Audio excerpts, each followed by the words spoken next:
हरि ओम मंगलमूर्तये नमः। ओम गणाधिपतये नमः।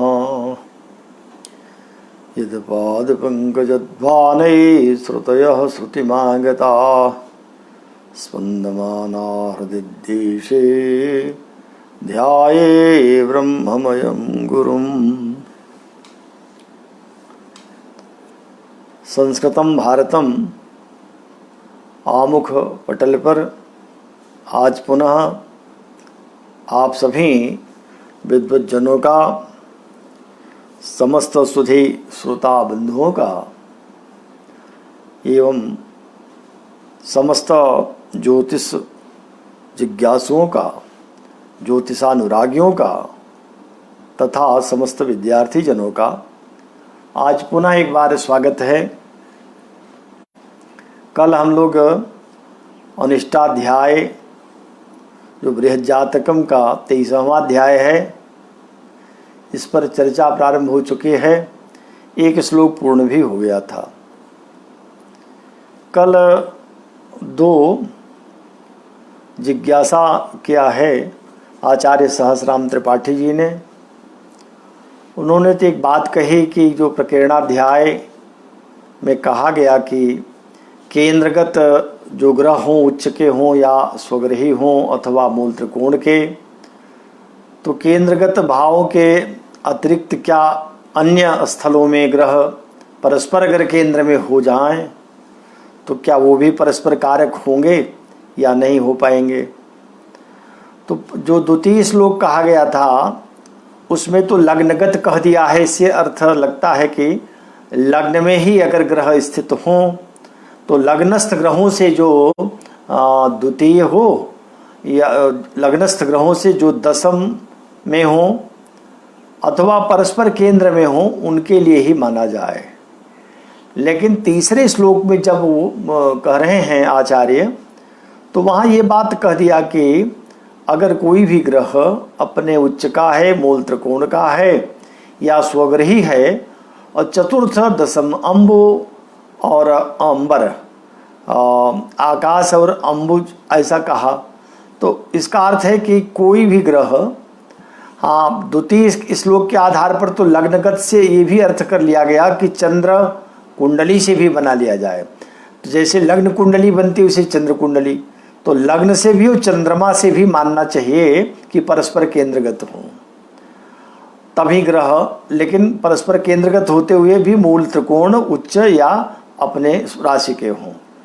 लेकिन तीसरे श्लोक से बात स्पष्ट हो रही है कि ग्रह जहां भी हो उस स्थान में रहता हुआ ग्रह अगर उससे दसवें या चतुर्थ में अन्य ग्रह जो अपने उच्च या मूल त्रिकोण अथवा स्वराशि के हों, वो भी परस्पर मानने चाहिए कि ये भी कारक हो जाएंगे।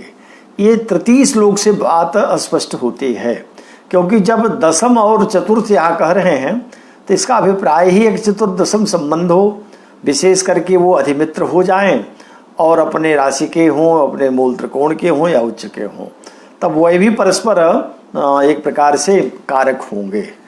ये बात स्पष्ट लगती है। पर ये पहले श्लोक में, दूसरे श्लोक में चूंकि लग्नगत कह दिया है, इसलिए प्रधानता तो लग्न कुंडली के और चंद्र कुंडली से ही देनी चाहिए। लेकिन ये बात भी अपनी जगह ठीक है, उसी से घटित होता है कि द्वितीय चतुर्थ में और दशम में कोई ग्रह कहीं हो तो कहीं रहता हुआ ग्रह यदि वह अपने से चतुर्थ दशम में स्वग्रही उच्च या मूल त्रिकोण का ग्रह हो तो उससे भी परस्पर कारक कहा जाएगा। दूसरा प्रश्न आचार्य जी का फिर है, वो कहते हैं कि शुभ पति प्राप्ति, जो ये अभी श्लोक पढ़ा गया अनिष्टाध्याय में, तो यहाँ है लग्नात् पुत्र कलत्रभे शुभपति प्राप्ते। तो आचार्य जी का प्रश्न है कि शुभपति प्राप्ते अथवा आलोकिते दोनों बातें हैं, तो शुभपति का क्या अर्थ यहाँ किया जाए। ये भी हो सकता है कि लग्नेतर अथवा केवल लग्न। तो यहाँ जो द्वितीय ये कह रहे हैं कि शुभपति का अर्थ शुभ भाव का स्वामी, ये एक अर्थ लिया जा सकता है लेकिन यहाँ अर्थ किया जाए शुभ पति प्राप्ति में शुभ को अलग कर ले, शुभ ग्रह हो जाएगा। और पति प्राप्ति का अर्थ है जो भाव का स्वामी, भाव का स्वामी माने जो भावेश ग्रह हो। तो भावेश यह भी अर्थ करना होगा कि शुभ ग्रह उस भाव में स्थित हो अथवा शुभ ग्रह से वो भाव देखा जा रहा हो। अगर ऐसा न किया जाए तो वो संतान प्राप्ति अथवा स्त्री प्राप्ति का जो योग होगा वो बड़ा विरल हो जाएगा, क्योंकि जिसकी भी कुंडली में सप्तम में बैठे या सप्तम को दे।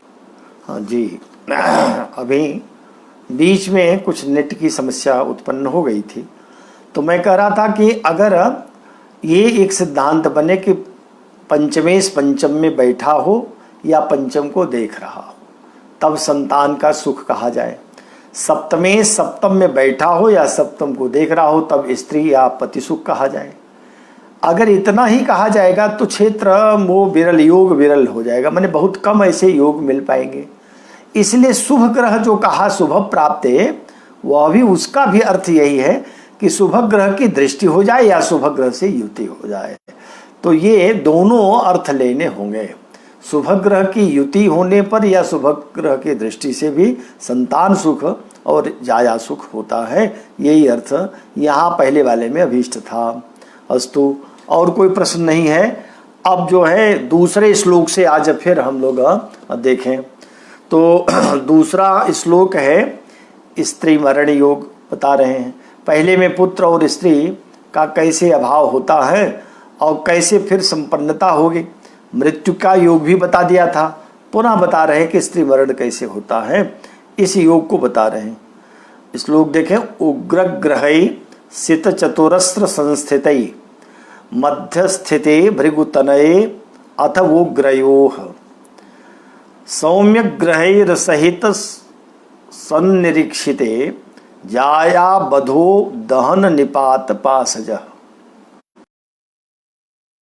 उग्र ग्रहै, उग्र ग्रह, उग्र मने पापग्रह या क्रूरग्रह ही कहें, क्रूरग्रह अथवा पापग्रह। सित चतुरस्र संस्थितै, सित माने शुक्र, तो शुक्र से चतुरस्र हो जाए, संस्थित माने स्थित हो। क्रूर ग्रह पापग्रह सितात शुक्रात कहाँ स्थित हो, चतुरस्र। चतुरस्र माने 4 और 8, 4 या 8 में पापग्रह आ जाए शुक्र से। मध्यस्थितै भृगुतनये अथवो ग्रयोः। अब मध्यस्थिते शुक्र मध्य में आ जाए, शुक्र मध्य आदौ अंते च, माने आदि में भी ग्रह पाप ग्रह आ जाए, अंत में भी आ जाए, ये अर्थ करना होगा। मध्य में शुक्र हो, शुक्र से ठीक पहले माने 12वें, अगर लग्न में शुक्र है तो लग्न में, द्वितीय में है तो इसका मतलब 12वें, जहाँ भी रहे वहाँ से शुक्र मध्य में हो और उसके पहले और बाद में दोनों ओर क्या हो जाए, पाप ग्रह माने क्रूर ग्रह। उग्र ग्रहयो या उग्रयोः कहा है, उग्रयोः माने उग्र ग्रह, पाप ग्रह या क्रूर ग्रह, तीनों एक ही बात है। उग्र कहें, पाप कहें या क्रूर कहें, और ये 3 ही ग्रह हैं, सूर्य है, मंगल है और शनि है। तो सूर्य मंगल शनि में कोई 2 ग्रह शुक्र से एक 12 में हो जाए और एक दूसरे हो जाए तो कहेंगे ये भी जो शुक्र की स्थिति है, इससे भी देखें भृग कह रहे हैं उग्र ग्रह स्थित चतुरस्र संस्थित, एक बात बन गई, माने शुक्र से पाप ग्रह 4 या 8वें हो। दूसरी बात फिर कह रहे हैं शुक्र से 12वें या दूसरे, मध्यस्थिते भृगुतनये, मध्य में भृगुतनय माने शुक्र हो, उस शुक्र से उग्रयोः 2 पाप ग्रह, एक पहले एक बाद में, तभी मध्य में शुक्र होगा, माने एक 12वें एक दूसरे हो जाए, तो ये दूसरा सिद्धांत हो गया। करे सौम्य ग्रह असहिते असनिरीक्षिते, और सौम्य ग्रह से न तो देखा जा रहा हो न युति हो, न शुक्र को सौम्य ग्रह देखे न पाप ग्रहों को, तो ऐसी स्थिति में न देखे और न युति भी नहीं होनी चाहिए, स्थिति भी न हो। तब जाया बध, तो 3 बात बता दिया। इसमें क्या होगा कि जाया का वध हो जाएगा। जाया का वध का अर्थ होता है पत्नी की मृत्यु हो जाएगी। और अगर स्त्री के कुंडली में है तो पुरुष की, माने उसके पति की। तो ये कैसे मृत्यु होगी, तो कह दिया दहन निपात पासजः, दहन से मृत्यु होगी माने अग्नि से जल करके। और दूसरा निपात माने गिर करके, ऊपर से गिर जाए, कहीं से गिरने से मृत्यु हो जाए। अथवा तीसरा पासजः, पास माने फांसी लगा करके, अथवा फांसी लगा करके मृत्यु हो जाएगी। तो ये तीनों को कैसे समझें, तो पहले को कहा कि उग्र ग्रह सित चतुरस्र संस्थित, अगर शुक्र से चौथे आठवें पापग्रह हो जाए, वो पापग्रह न तो शुभ ग्रह से दृष्ट हो न युत हो, शुक्र भी युत न हो न दृष्ट हो, तब ऐसी स्थिति में जाया की पत्नी की अथवा पति की मृत्यु होगी। और वो मृत्यु किससे होगी, दहन, आग में जलने से, आग में जलने से मृत्यु हो जाएगी। और दूसरी बात फिर कहा मध्यस्थिते भृगुतनये, शुक्र बीच में हो और उसके पहले और बाद में पाप कर्तरी बन जाए, 2 पाप ग्रह बैठ जाए। अब ये पाप कर्तरी भले ही बकरी मार्गी न हो, बकरी न हो मार्गी हो, या दोनों बकरी हो अथवा दोनों मार्गी हो, उससे कोई अंतर नहीं पड़ता। लेकिन 2 पाप ग्रह शुक्र के दोनों ओर हों, शुक्र भी किसी शुभ ग्रह से दृष्ट न हो न युक्त हो रहा हो, और पाप ग्रह भी न दिखाई किसी शुभ ग्रह से देखे जा रहे हो न युति हो रही हो। तब ऐसी स्थिति में जाया वध, पत्नी की मृत्यु होगी। कैसे होगी, तो कहा कि निपात, निपात माने गिर करके, वाहन से गिर करके, ऊपर से सीढ़ियों से गिर करके, छत से गिर करके, कहीं से भी ऊपर से गिर करके, ऊपर से उच्छ्रित पतनात् कहा है, उच्छ्रित माने ऊंचाई से, ऊपर से कहीं से गिरने पर मृत्यु हो जाती है। और तीसरी बात कहा पासज, ये अगर दोनों योग पड़े हुए हैं तब ऐसी स्थिति में क्या हो जाएगा कि पासज, फांसी लगा करके मृत्यु हो जाएगी। दोनों योग कौन हुए, शुक्र से 4-8 में पापग्रह हैं, और 4-8 में हो गए तो एक सिद्धांत हो गया, चूंकि 3 ही पापग्रह होते हैं, चौथा तो कोई होता नहीं। तब ऐसी स्थिति में अगर शुक्र भी कहीं से उसके दोनों ओर पापग्रह हो जाए, दोनों ओर पापग्रह होंगे तब तो वही दोनों ग्रह हो जाएंगे जो चौथे आठवें थे, एक सिद्धांत हुआ। और दूसरे सिद्धांत में कहा कि वह अगर चौथे आठवें हो या फिर दोनों ओर उसके ग्रह हों, तब ऐसी स्थिति में मृत्यु हो जाती है। किसकी मृत्यु होगी, जाया की।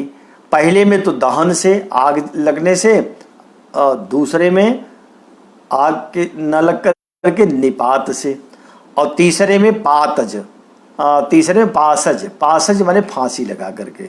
तो तीसरा योग कब घटित होगा, तो कुछ लोगों ने 2 ही योग इसमें बताया है।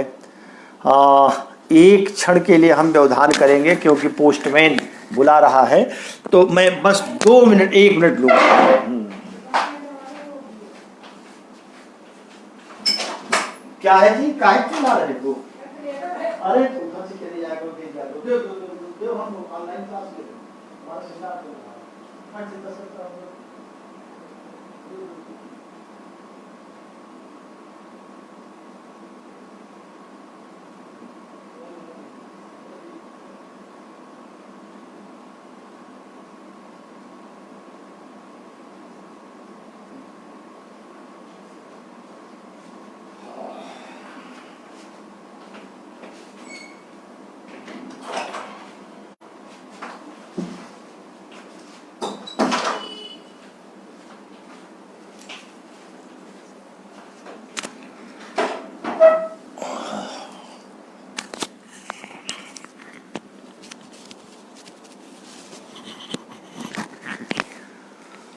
हाँ, व्यवधान के लिए क्षमा प्रार्थी हूँ। आवश्यक कार्य आ जाने पर कभी कभी ये बातें आ जाती हैं। अच्छा, मैं कह रहा था कि ये 2 योग तो घटित हो जा रहे हैं, इसमें तो कहीं कहीं संशय नहीं है। लेकिन तीसरा योग जो कहा गया है इसमें या दोनों बातें बन जाए अथवा किसी अन्य पापक ग्रहों को भी ले लिया जाए। जैसे पापक ग्रह बुध भी है, बुध कब पापक ग्रह होता है? जब पाप ग्रहों के साथ होता है। अथवा चंद्रमा भी जब क्षीण होता है तब भी पापक ग्रह हो जाता है। तो ऐसी स्थिति में अगर दोनों प्रकार की स्थिति हो जाए, माने अब ये पापक ग्रह 5 हो गए, तो शुभ ग्रह शुक्र है, इस पर किसी की दृष्टि नहीं है, नियुति है शुभ ग्रह की। शुक्र से चौथे 8वें पापक ग्रह हो गए और दूसरे 12वें भी हो गए। दोनों की यदि स्थिति बन जा रही दोनों प्रकार से, बुध तो प्राय शुक्र के साथ रहता है तो दूसरे 12वें हो ही सकता है, और एक अन्य ग्रह भी दूसरे 12वें हो जाए, चौथे 8वें। ऐसी स्थिति में कहा कि तब क्या होगा?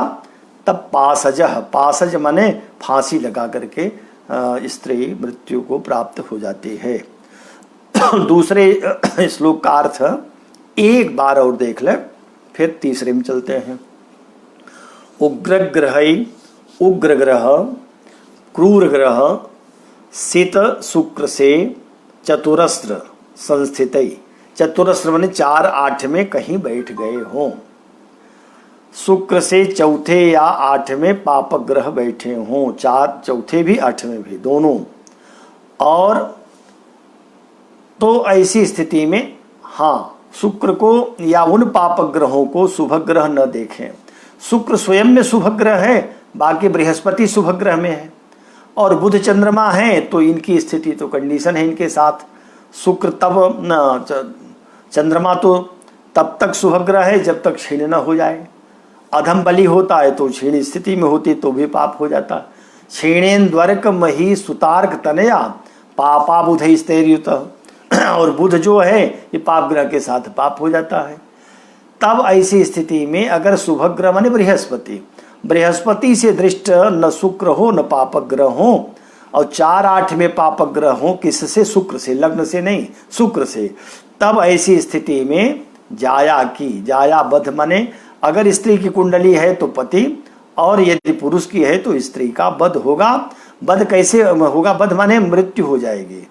जाया बध माने जाया की मृत्यु कैसे होगी? दहन माने आग में जलने से। दूसरी शर्त बनाई कि यदि भृगुतनय माने शुक्र मध्य स्थिति, मध्य में स्थित हो, और उग्रयो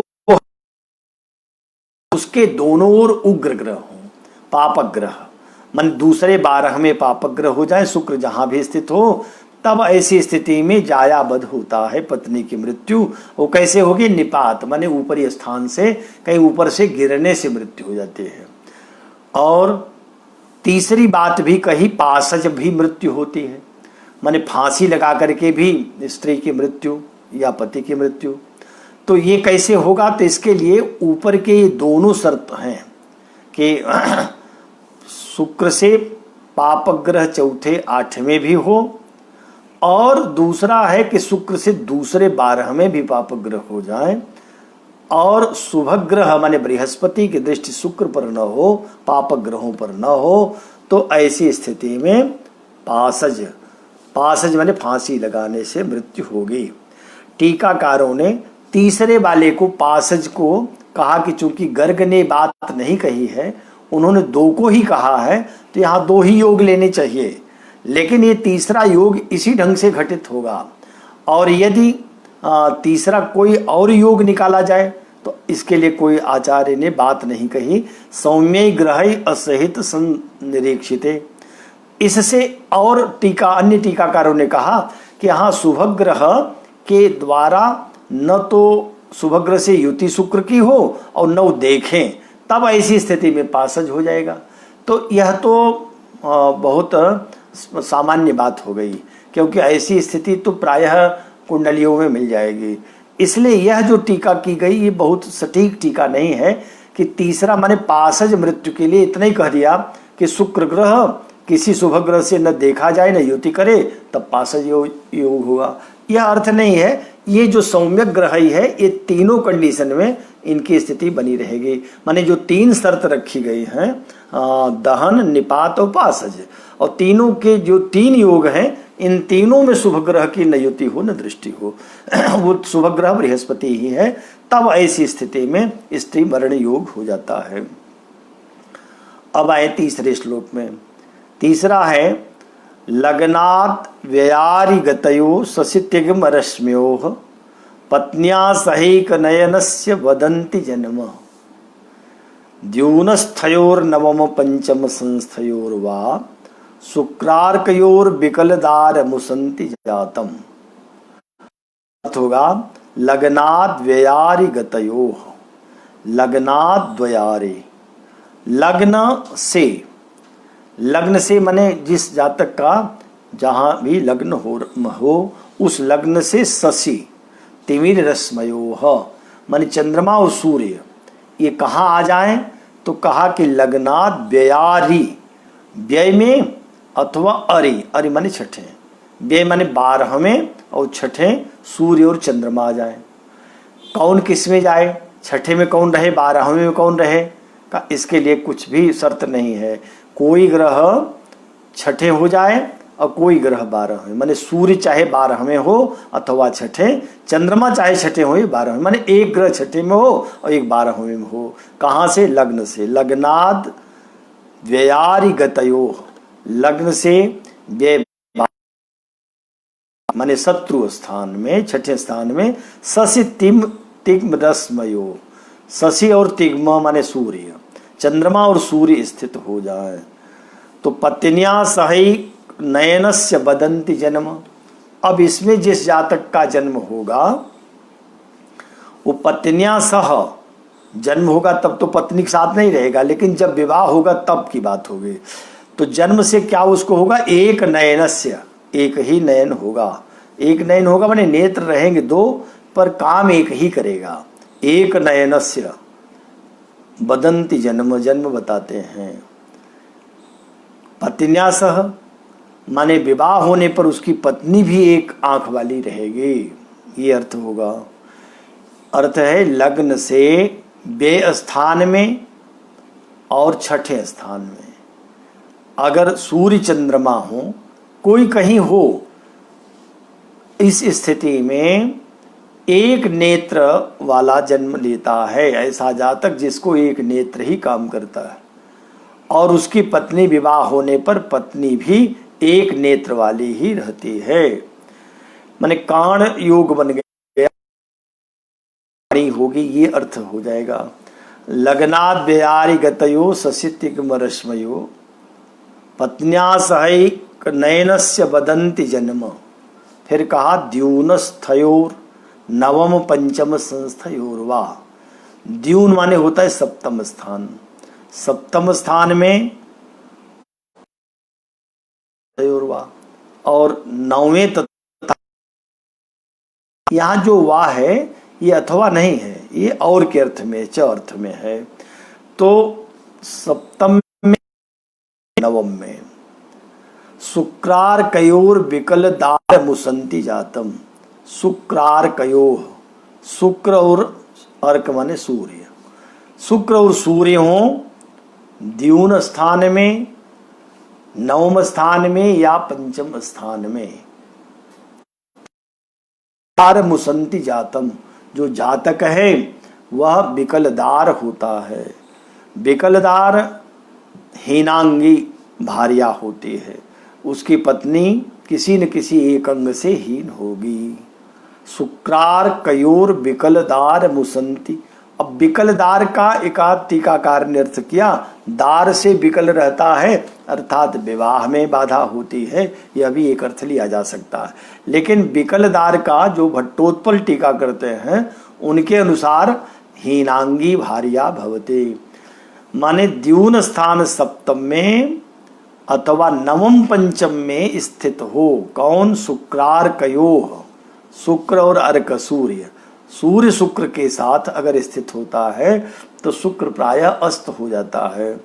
और शुक्र के लिए कहा गया कि एकः शुक्रः जनन समये लाभ संस्थे च केंद्रे जातो वही जन्म राशि यदि सहज गते प्राप्यते वा त्रिकोणे। ये तो एक विज्ञान का योग करता है, लेकिन एक दूसरा योग कह दिया गया कि अगर शुक्र सूर्य के साथ हो जाए तब ऐसी स्थिति में शुक्र क्या होता है, अगर 10 अंश के अंदर हो तो अस्त हो जाता है। अस्त अगर शुक्र है, और शुक्र है क्या, भार्या का कार्यक, पत्नी का कारक। ये पुरुषों की कुंडली में है, पुरुषों की कुंडली में शुक्र होता है। शुक्र खलांतर्गतः सखलः सिताद्वा पापा व्ययास्त मृतिका रमणी हरास्यो। ये खलांतर्गत हो जाए, खल माने पाप ग्रहों के मध्य में जैसा भी आ गया, सखलः और स्वयं खल युक्त हो जाए, सूर्य के साथ है तो खल युक्त हो गया। सिताद्वा अथवा शुक्र से युति पाप ग्रह की हो जाए। व्ययास्त व्यय में हो या अस्त, अस्त सप्तम में, अथवा अस्त हो जाए ये भी अर्थ है। मृतिका अथवा अष्टम में हो जाए, तब रमणी हरास्यो, पत्नी का हरण कर लेता है, माने उसकी पत्नी असमय में मृत्यु को प्राप्त हो जाती है। ये शुक्र के साथ घटित होता है। इसीलिए यहाँ कहा द्यूनस्थयोर नवम पंचम संस्थयोर्वा। द्यून माने सप्तम भाव में, नवम या पंचम में कौन स्थित हो तो शुक्रार्कयोर, शुक्र और अर्क, अर्क माने सूर्य, शुक्र और सूर्य यदि स्थित हो सप्तम पंचम या नवम में तो विकलदार मुसंति जातम, जातक विकलदार वाला होता है। विकलदार का दोनों अर्थ किया गया, या तो पत्नी पीड़ित रहा करती है, अथवा पत्नी से रहित होता है, अथवा पत्नी हीनांगी होती, कोई न कोई एक अंग उसका नहीं होता, यह अर्थ करना चाहिए। अस्तु, तीसरे का भी अर्थ हो गया। अब आए चौथे में, कहा कि कोणोदये भृगुतनये स्तचक्र संधौ बंध्यापतिरि यदिन सुतर छमीष्ट युक्तम पापग्रहे व्ययम दलग्न राशि संस्थग्रहेर व्यय मद लग्न राशि संस्थई क्षीणे सशिन्य सुत कलत्र जमन जन्मधीस्थे जन्मधीस्थे कोणोदये भृगुतनये, भृगुतनये माने शुक्र, कोणोदये। अब कोण कहते हैं शनि, शनि को कोण, और उदय का अर्थ है लग्न, माने शनैश्चर लग्न गते, शनि लग्न में गया हो, लग्न स्थान में शनि हो। और भृगुतनये अस्ते, अस्त, अस्त माने सप्तम स्थान, भृगुतनये शुक्र सप्तम भाव में चला जाए और कोण उदय में चला जाए, माने लग्न में शनि हो, शुक्र अस्त माने सप्तम में आ जाए। तो कहा कि चक्र संधौ, चक्र संधौ क्या है, तो जब संधि में ये चक्र पड़े, कौन, राशि चक्र, भ चक्र, राशि चक्र को ही ज्योतिष चक्र भी कहते हैं और इसी को भ चक्र भी कहते हैं, भगण भी कहते हैं। तो ग्रह नहीं, सारी राशियां, संपूर्ण राशियों का जो एक गोलाकार मंडल बनता है, वृत्त बनता है, इसको भ चक्र कहा है, अथवा राशि चक्र कहा है, या ज्योतिष चक्र कहा है। तो ये बिल्कुल वृत्त में बनते हैं, 360 अंश में होते हैं। इन राशि चक्रों में आरंभ में बताया था कि 3 जोड़ होते हैं इसमें, 9 नक्षत्रों पर एक जोड़ होता है, जैसे गांठें शरीर में होती हैं और वहाँ 2 जोड़ बन जाते हैं, जोड़ रहता है, उसी प्रकार से यहाँ भी। तो 9 पर 9 दूनी 18, 9 27, एक 9वें पर होगी जोड़ होगा, एक 18वें पर और एक 27 और पहले पर होगा। तो 27वां रेवती नक्षत्र है और पहला अश्विनी, इन दोनों की संधि को भव संधि कहते हैं। ये जोड़ है और इसमें इसी को नक्षत्र गंड या मूल आदि कहते हैं। और 9वां नक्षत्र श्लेषा होता है, 10वां मघा, यह भी एक प्रकार की संधि। और तीसरा है 18 ज्येष्ठा और 19वां है मूल। तो ये तीन जो संधि होते इसी को चक्र संधौ कहा गया है। माने अस्त में तो हो शुक्र, लेकिन सप्तम होता हुआ भी कर्क, वृश्चिक और मीन के अंतिम अंश में चला गया हो। कर्क का अंतिम अंश चौथा चरण जहां अंत हो रहा हो, अंतिम नवांश, और वृश्चिक का अंतिम नवांश, अंतिम अंश जहां ज्येष्ठा का अंत होगा, और मीन का अंतिम अंश, अंतिम नवांश जहां रेवती नक्षत्र होगा, रेवती का अंत। ये तीनों क्या होंगे, इन्हीं को कहेंगे ये हैं चक्र संधि में है। तो शुक्र सप्तम में तो हो, लेकिन यह संधि में आ जाए, माने कर्क, वृश्चिक या मीन के अंतिम नवांश में आ जाए, तब सप्तम में रहता हुआ शुक्र और लग्न में रहता हुआ शनि, अगर ये योग पड़ गए हों जिस जातक की कुंडली में, तो क्या होगा, बंध्या पतिर यदि न सुतर्च मिष्ट युक्तम। तो बंध्या का पति होगा, बंध्या का पति होगा माने उसकी पत्नी को, उसकी भार्या को संतान सुख नहीं मिलेगा, वो प्रसूति ही नहीं होगी, माने उसको संतान कभी भी नहीं होगी। बांझ जिसको कहते हैं, बांझ की जान प्रसव की पीड़ा, गोस्वामी तुलसीदास जी ने कहा, तो वो बंध्या हो जाएगी, संतान नहीं होगी, ऐसी स्त्री का पति रहेगा। ऐसी स्थिति में यदि न सुतर्च मिष्ट युक्तम, और सुतर्च माने सुत राशि, सुत भाव माने पंचम भाव, वह भी किसी शुभ ग्रह से युत या दृष्ट न हो, अपने पंचम भाव पंचमेश से युत दृष्ट न हो, इष्ट अथवा शुभ ग्रह से दृष्ट युत न हो, तब ऐसी स्थिति में उसकी पत्नी बंध्या रहती है, माने उसे संतान नहीं होती। कहा आगे, पापग्रहे लग्न राशि संस्थई, और पापग्रह बैठे हो कहा, व्यय 12 में, और मद, मद माने सप्तम, न मदे मदपेश तथा, माने सप्तमे सप्तम में आ जाए तब भी मंगली दोष नहीं कहते, वो तो अलग का विषय है, पर यहाँ मद से अर्थ कहा। पापग्रह व्यय मद लग्न राशि व्यय 12 में, मद सप्तम में बैठे या लग्न राशि में आ जाए, तब ऐसी स्थिति में क्षीणे शशिनी, और चंद्रमा क्षीण हो। चंद्रमा की क्षीणता यही है कि जब वो कृष्ण पक्ष के एकादशी से शुक्ल पक्ष की पंचमी पर्यंत, ऐसी अब विशेष करके जब वो त्रयोदशी के बाद चतुर्दशी, अमावस्या और प्रतिपदा, 3 दिन तो विशेष क्षीण है, बाकी दिनों में हीन बल है उसका। तो अगर क्षीणे शशिनी, चंद्रमा भी क्षीण हो, अन्य सुत असुत शशिनी असुत कलत्र जन्मधी से, तब उसे न संतान का सुख होता है और न कलत्र का सुख होता है।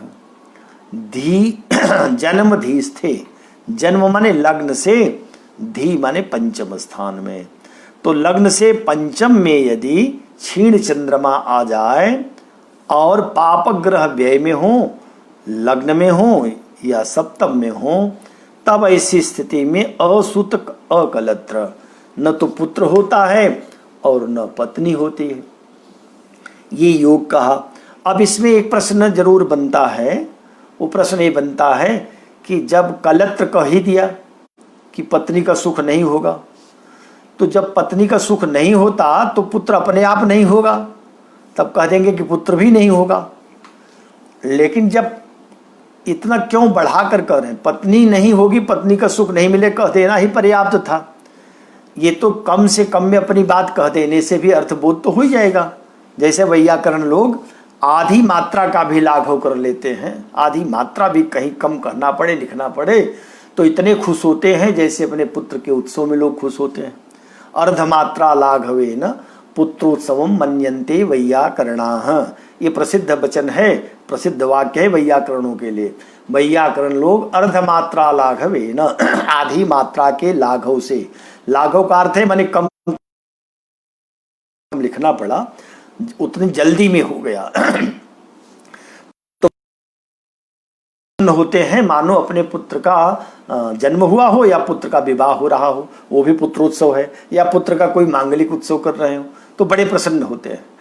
लेकिन यहाँ तो लाघव न करके आचार्य ने दो बात कह दिया। जब कह ही दिया था कि कलत्र का सुख नहीं होगा तो उसमें पुत्र का सुख भी न होता, ये बात स्वतः आ जाती। लेकिन पुत्र को कहने का कुछ विशेष अर्थ तो होगा, नहीं तो ऐसे आचार्य कोई भी वचन व्यर्थ नहीं कहते। तो यहाँ कहने का क्या अर्थ रहा होगा कि वो पुत्र भी नहीं होगा और स्त्री तो नहीं ही होगी, ये तो कह ही दिया था। तो इसमें बस ये कहने का अर्थ है, आचार्य बात ये जानते हैं कि जो संतान होती है वो एक प्रकार की संतान नहीं कही जाती। कुल संतानों की संख्या 12 कही गई है। 12 प्रकार के संतान होती है, पुत्र हो या कन्या हो, ये 12 प्रकार के होते हैं। 12 कौन हैं? तो नंबर 1 औरस, औरस संतान, औरस पुत्र कहिए, औरस कन्या कहिए। दूसरा क्षेत्रज, क्षेत्रज पुत्र या क्षेत्रज कन्या। तीसरा दत्तक, दत्तक पुत्र या दत्तक कन्या, तो ये तीसरा हुआ दत्तक। चौथा कृत्रिम होता है। कृत्रिम का अर्थ होता है कि वो बनावटी जैसे आजकल हो रहा है, क्या कहते हैं, IVF वगैरह से या अन्य किसी वैज्ञानिक साधन से संतान होती है तो उसको कहेंगे कि यह संतान कृत्रिम। अधम प्रभव, ये सब में एक एक करके है। औरस कहते ही है जो अपने ही शुक्र से, अपने वीर से उत्पन्न संतान को औरस संतान कही जाती है। और क्षेत्रज कहते हैं जैसे का पुत्र बुध है, कुछ है तो उसका औरस चंद्रमा का, लेकिन बृहस्पति का क्षेत्रज है। पत्नी है बृहस्पति की तारा और पुत्र हुआ बृहस्पति का क्षेत्रज, क्योंकि तारा से जन्म हुआ, लेकिन वह औरस पुत्र हुआ चंद्रमा का। तो इसी प्रकार से ये 2 हो गए। और तीसरा जो कह रहा था दत्तक, तो ये तो गोद में ले लेते हैं, गोद लिया हुआ संतान, कहा कि अपनी संतान नहीं तो गोद में ले लिया, तीसरे प्रकार का होता। और चौथा होता है कृत्रिम, यांत्रिक सहायता से, वैज्ञानिक सहायता है, उनको कृत्रिम कहते हैं। एक अधम प्रभव होता है, किसी नीच व्यक्ति से उत्पन्न संतान को भी संतान कहते हैं। चौथा गूढ़ोत्पन्न होता है। गूढ़ोत्पन्न स्त्री अगर किसी से संबंध बना करके संतान पैदा करे, पति रहे लेकिन पति के रहते भी वो छिप करके अन्य किसी से संबंध करके अगर संतान हुई तो पति को ज्ञात नहीं है, बस पत्नी जानती है, उस संतान को गूढ़ोत्पन्न संतान कहते हैं। और एक होता है अपविद्ध, तो अपविद्ध भी संतान होती है। अपविद्ध कहते हैं कोई दूर फेंक दिया अपनी संतान को, जन्म हुआ और फेंक दिया, त्याग दिया, माने त्यक्त जो संतान होते हैं उस संतान को अपविद्ध कहा जाता है।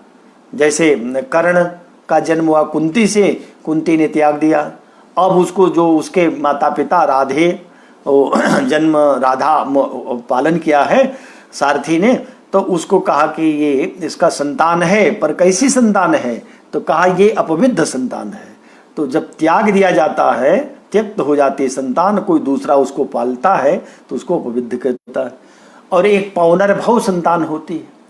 पुनर्भू स्त्री को कहते हैं ऐसी स्त्री जो अपने पति के द्वारा परित्यक्ता हो गई हो, छोड़ दी गई हो, अथवा अन्य किसी कारण से पति पत्नी के संबंध खत्म हो गए हो, पति की मृत्यु हो गई हो। ऐसी स्त्री, ऐसे स्थिति में अगर फिर उसी स्त्री का किसी अन्य पुरुष से विवाह हो जाए और अब उसको संतान हो, तो पुनर्भू तो स्त्री है, उसको पैदा होने वाला पौनर्भव संतान कही जाएगी कि जो उस ऐसी स्त्री से संतान पैदा हुआ जो एक बार तो विवाह और किसी के साथ हुआ था, दोबारा फिर किसी दूसरे पुरुष से विवाह हुआ, उससे उत्पन्न संतान पौनर्भव है। और एक फिर संतान होती है, उसको कानीन कहते हैं। कानीन भी संतान होती है। कानीन माने कन्यायाः कानीनः, कन्या से उत्पन्न संतान को कानीन कहते हैं। कन्या माने जिसका विवाह न हुआ हो, अभी विवाह नहीं हुआ, कन्या है और किसी के द्वारा संबंध से उसको जो संतान हो जाए, जैसे सत्यवती को हो गया था, सत्यवती को हुए थे वेद व्यास जी, पाराशर से सत्यवती तब तक कन्या थी, उससे उत्पन्न हुए व्यास जी, तो व्यास जी को कानीन कहा जाएगा, ये कानीन संतान हुए।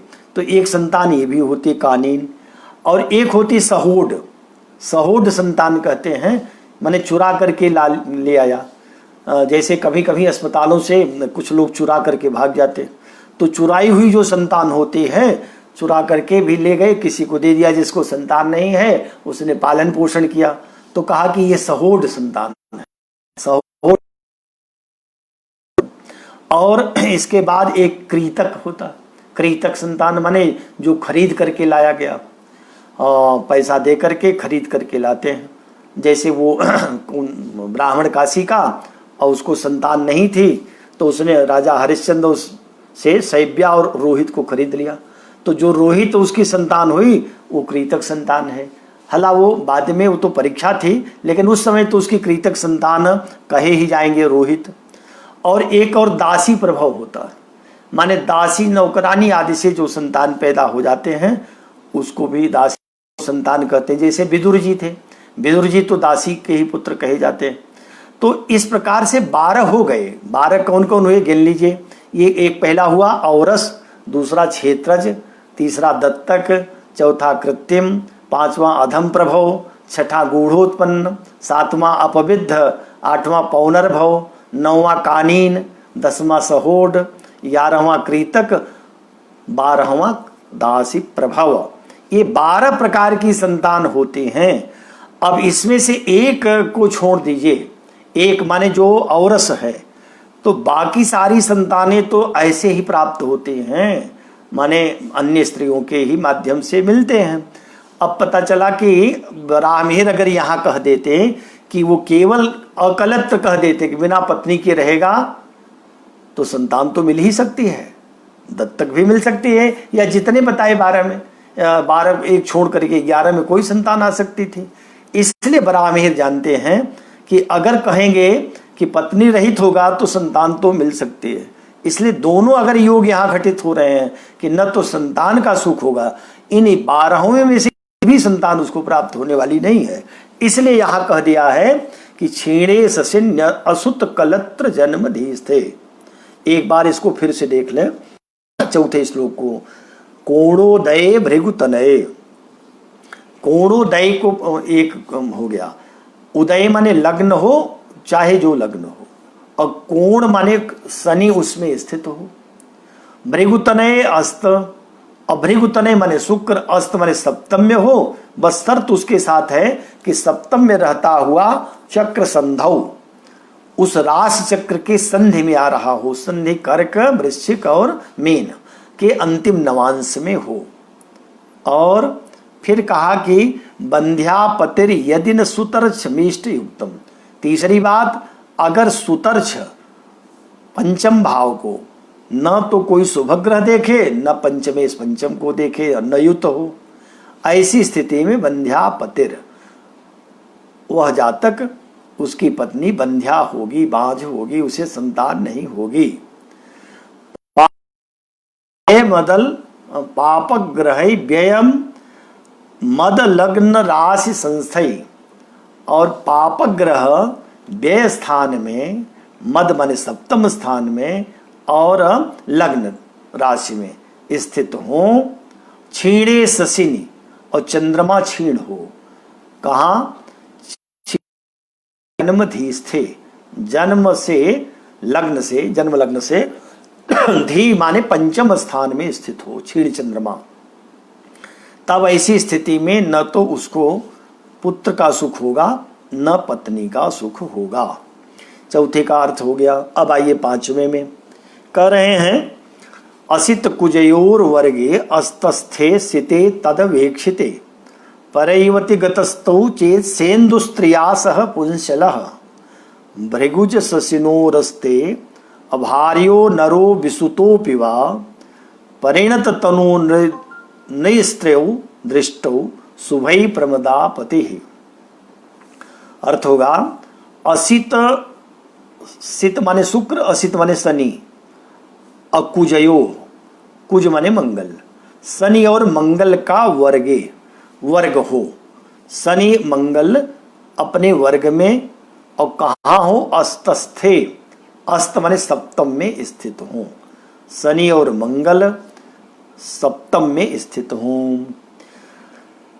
और फिर कहा सिते तदवेक्षिते, ऐसा अर्थ करें कि सिते तद वेक्षिते, माने उसको सित शुक्र से अवेक्षित, अवेक्षिते न देखे जाते हों। कौन? शनि भौम से सप्तम में असित कुजयोर वर्गे, माने जिस जातक के जन्म काल में शुक्र कहाँ हो? सप्सिते अतस्थे, अस्तस्थे, अस्तस्थे, अस्त माने सप्तम, अस्थे माने स्थिते, शुक्र हो सप्तम भाव में और असित कुजयोर वर्गे, वह वर्ग हो शनि का या भौम माने मंगल का। शनि या भौम के वर्ग में स्थित होकर के शुक्र कहाँ स्थित हो? सप्तम स्थान में स्थित हो। और फिर कह दिया तद अवेक्षिते, तद माने उन्हीं शनिश्चर या मंगल से दृष्ट भी हो, जिसके वर्ग में हो, चाहे शनि के वर्ग का हो चाहे मंगल के वर्ग का। कौन? शुक्र। वर्ग से अभिप्राय क्या है? वर्ग माने उसका नवांश भी हो भी हो सकता है, द्वादशांश भी हो सकता है, त्रिंशांश भी हो सकता है।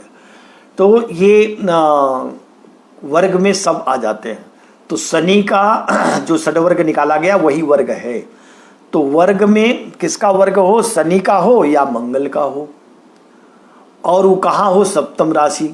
उसी सप्तम राशि में, सप्तम राशि माने सातवीं तुला राशि मत समझिए, सप्तम जो भी लग्न हो उस लग्न से सप्तम भाव में यदि शनि और मंगल में किसी एक का वर्ग हो, उसमें शुक्र बैठा हो और वह शुक्र उस शनि या मंगल से दृष्ट भी हो, तब ऐसी स्थिति में पर युवती गस्तौ, वह जो जातक होगा वो पराई स्त्री से गमन करता है, परदारासक्त रहता है, पराई स्त्री से पर स्त्री गमन करने वाला होता है। शर्त क्या दिया इसमें स्पष्ट समझ लें कि जिस जातक के जन्म काल में शुक्र सप्तम भाव में हो, वह वर्ग हो शनि का या मंगल का। शनि या मंगल के वर्ग का होकर शुक्र सप्तम भाव में हो और वह शनि या मंगल से दृष्ट भी हो जाए, तब ऐसी स्थिति में जो पुरुष होगा, जातक होगा, वह पराई स्त्रियों से गमन करता है, पर स्त्री गमन करता है। चेत सेंदु स्त्रिया सह पुंसल। एक बात और यहां कह दिया, अगर ये जो शनि और मंगल हैं, चेत यदि सेंदु इंदु के सहित हो, इंदु मानी चंद्रमा भी, चंद्रमा से युक्त होकर के शनि मंगल, अब इसमें शुक्र हो सप्तम में, सप्तम स्थान का शुक्र हो और वर्ग हो शनि का या उसका मंगल का, और ये शनि मंगल युक्त चंद्रमा से भी यदि युति करके देख रहे हों किसको? शुक्र को, तब ऐसी स्थिति में वो क्या करेगा? स्त्रिया सह पुंसलत्वम, स्त्री के सहित अपने पत्नी के साथ पुंसल होता है। क्या होता है? तो पुंसली स्त्री भी होती, पुंसल पुरुष होता है। पुंसल माने अपनी पत्नी से के अतिरिक्त वो अन्य स्त्रियों से संबंध बनाए, तो ऐसे पुरुष को पुंसल, पुम चलती तित पुंसला, जिसका पुम पुरुषत्व चलायमान है, चंचल है, संबंध रखने वाला पुरुष पुंसल कहा जाता है। पुंसल ही ठीक है। और दूसरे के लिए ब्रिसल भी ऐसे लोगों को कहते हैं।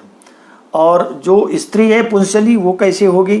तो वह भी पुम चलती। अब यहाँ पुंसली में इंगी प्रत्यय करके स्त्रीलिंग बना देते हैं।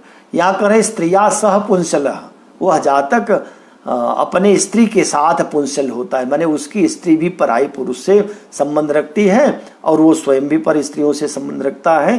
कब? जब चंद्रमा का भी संयोग मिल जाए, और चंद्रमा का संयोग नहीं होगा, केवल उतनी ही स्थिति रहेगी, शुक्र शनि और मंगल के वर्ग में स्थित होगा, शुक्र सप्तम में होगा और इनमें से देखा जा रहा होगा, तब पर स्त्री गमन करेगा। उसमें यदि चंद्रमा भी युति हो जाए मंगल और शनि से, और तब ये स्थिति बनेगी कि वह अपनी पत्नी के साथ पुंसल योग वाला होगा। भृगुज ससिनो रस्ते, भृगुज, भृगुज माने शुक्र और ससिनः माने चंद्र, ये दोनों क्या हो, एक राशिगत हो जाए। शुक्र और चंद्रमा एक राशिगत होकर के अस्ते सप्तम में आ जाए, सप्तम में दोनों साथ स्थित रहें। भृगु शुक्र चंद्र एक राशिगतयोः माने सप्तमे शनि भौम स्थितः, और इनसे सातवें शनि भौम आ जाए। शनि भौम का वर्ग शुरू से चल रहा है। तब ऐसी स्थिति में अभार्यो नरो विसुतोपि वा, ऐसा जो मनुष्य होगा अभार्य, भार्या रहित होगा, विवाह ही नहीं होगा और संतान का भी सुख नहीं रहेगा। वाह अर्थ यहाँ जो आया है वाह विकल्प के लिए नहीं है, वाह ये और के लिए, चार्थे अर्थ में वाह ग्रहण करिए, यहाँ वाह विकल्पार्थ नहीं है। तो वह ऐसी स्थिति में सुत रहित भी और पत्नी रहित भी होता है। चूंकि सुत के 12 बताए इसलिए यहाँ विसुत भी अर्थ समझे, विगत सुतः। और परिणत तनु नृयोर दृष्टौ शुभै प्रमदापति, नृयोर दृष्टौ, नृ कहते हैं, नृ माने मनुष्य पुरुष, नाच स्त्री च इति नृस्त्रेव बन जाएगा। ना माने नर मनुष्य पुरुष और स्त्री माने स्त्री, निस्त्रियौ नर स्त्री गृहयो माने एक पुरुष की राशि में एक स्त्री की राशि में। क्या हो कि इसमें ये मंगल का और दूसरा शनि का ये योग पड़ जाए, और इसमें तो शुभ ग्रह दृश्यते, इसमें कह रहे हैं कि शुभ ग्रह दृष्टि, शुभ ग्रह की दृष्टि हो, एक पुरुष राशि में हो एक स्त्री राशि में हो। तब ऐसे स्थिति में परिणत तनु प्रमदापति, परिणत तनु का अर्थ होता है जब बुढ़ाई की अवस्था आती है। परिणत तनु मन शरीर,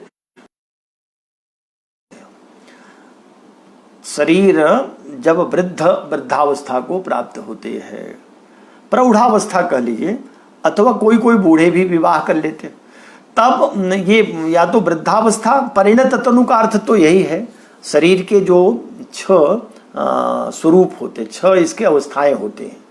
एक अवस्था तो शरीर की होती है कि पहले तो इसका अस्तित्व होता है शरीर का, फिर पैदा होता है, दूसरी अवस्था हो गई, तीसरी वर्धते बढ़ने लगता है, और चौथी अवस्था होती है विपरिणयते, विपरिणाम होता है। ये प्रौढ़ावस्था में, युवावस्था से प्रौढ़ावस्था के अंतराल में इसमें विपरिणाम होता है।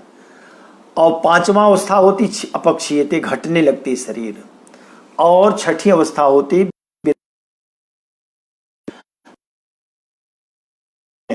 इसमें जो परिणत कहा ना, इसका अर्थ ही है कि युवावस्था ढल गई, प्रौढ़ावस्था आ गई।